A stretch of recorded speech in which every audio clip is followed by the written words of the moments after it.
Hey everybody, it's your old pal Chuck, and I'm back with another review. And today we're taking a look at something a little bit different from the Gundam Universe line.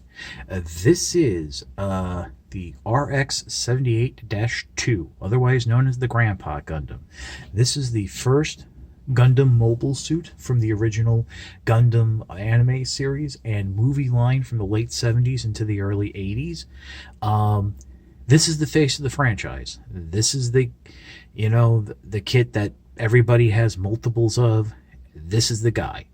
To give it a little bit of a correlation to something we might know better, this is to Gundam what Optimus Prime is to Transformers. Now, the Gundam Universe line is a line of 6-inch articulated figures that are representing some of the better known Gundam across the world. The line was actually, I think, launched in late 2019 in 2020 because 2019 was the 40th anniversary of Gundam the property. 2020 was the 40th anniversary of the Gundam Gunpla model line. So really they were celebrating two anniversaries. Now, of course, with 2020, things got a little astray in terms of celebration and release. I actually never saw this figure at retail. I had to pick it up off of Amazon, paid a little bit of a premium for it, and I got to be honest with you, I'm a little disappointed in the figure, and I'll say it right off the bat. There are high-grade model kits which are frankly far better,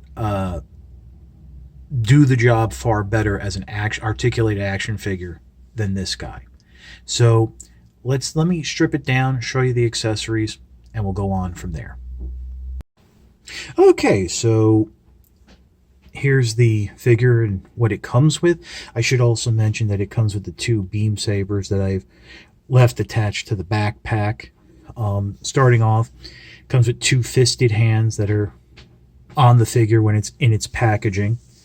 Right now I have the two gripping hands that you saw at the beginning. This one has a trigger finger, and this one just has an open C grip. Both are used for holding the laser rifle, which is right here and has an articulated scope, as well as the two beam sabers. Yeah, basically you're using the trigger finger to hold the beam rifle and the saber. I don't know. That's how it just ends up working.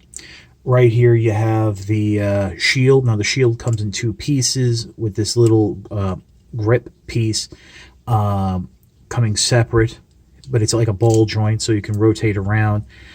Not a lot of articulation once it's on the arm. It can store here on the back, just like so. Make sure you rotate the handle up, but I have to tell you, every time you go to grab the figure and pose it, as we get a little visit from a special guest, you end up knocking the shield off. And oh boy.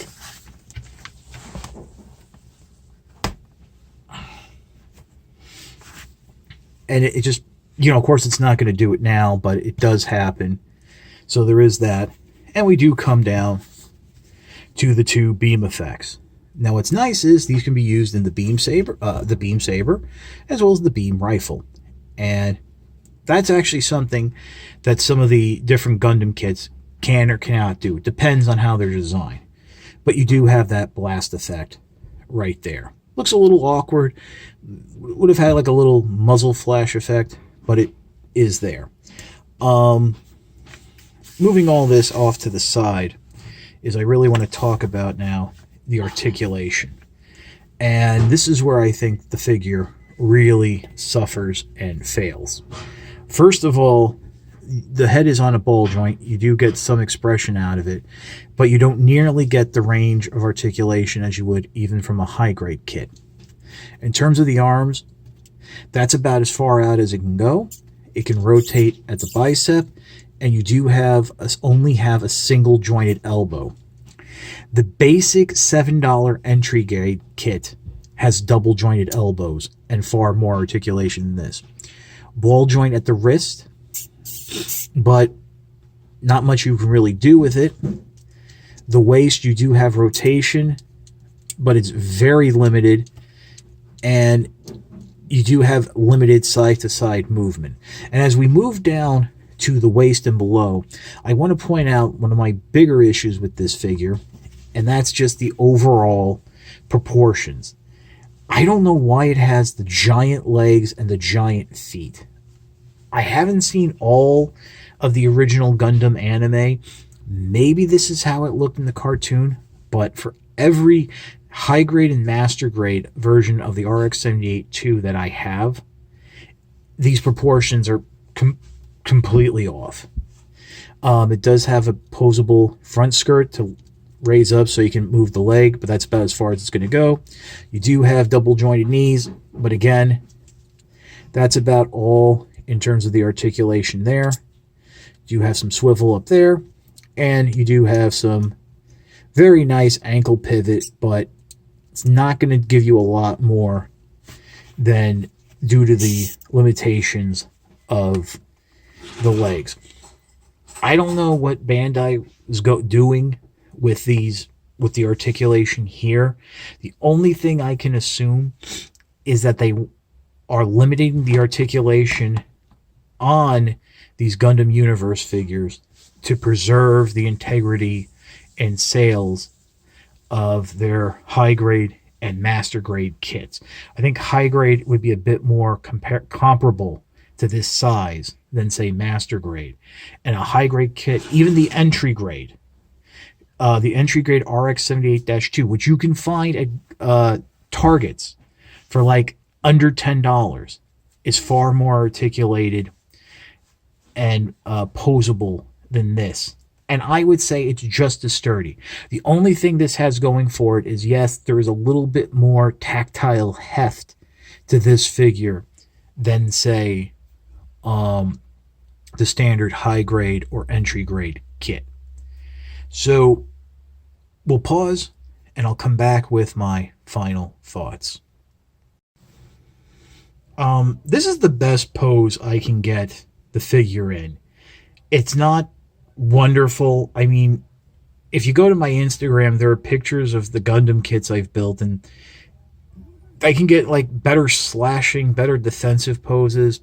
I mean, like I mentioned, if you see here with the shield, the whole elbow section is kind of locked and the arms locked, which doesn't happen on the regular kits. So I mean, I don't know. I also forgot to mention that there is a stand adapter if you want to put this on one of the Bandai action-based stands. But yeah, truly, I think these figures were designed for people who aren't as familiar with Gundam and just wanted like a little taste of it. And I mean, it looks nice, but I mean, once you get past the wonky proportions.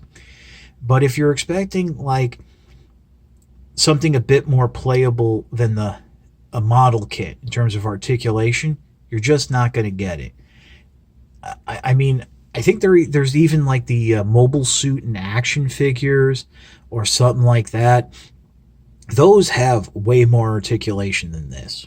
I mean, these are, I originally thought were going to be comparable to like Marvel Legends, Lightning Collection, Classified Series figures, Black Series figures. And in terms of height, yeah, but not in terms of articulation.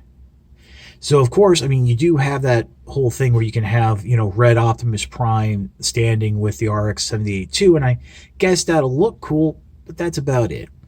So, honestly, for the price that these go for, which is around $20 to $22, which is the going rate for other 6-inch lines, for less than half that, you can get like the entry grade RX-78-02, or for a little bit over $10, you can get the RX-78-02 with a full complement of weapons, including the Gundam Hammer, which only shows up once in a blue moon.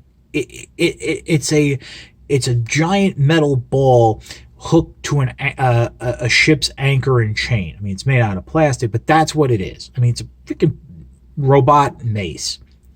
And you'll get a much more articulated figure, a better look. I mean, all the bells and whistles you'll want. That comes with like beams, the beam saber blades, and all that.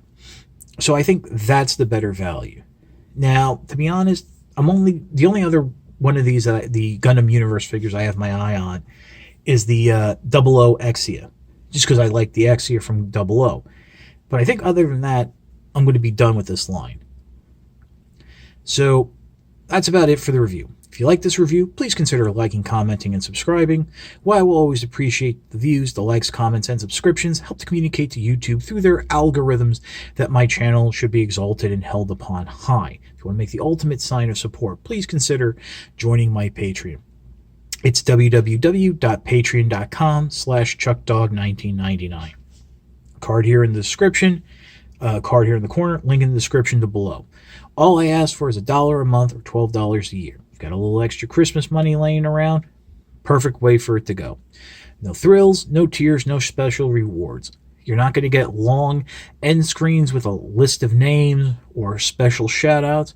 All you're doing is helping me help you to help me help you bring figures like the RX-78-02 to you, as well as keeping up the infrastructure of the channel. But as I always say, if you can't do the $1 a month or $12 a year, your thanks is more than enough. So with that being said, this is your old pal Chuck for the RX-78-02. We will see you next time.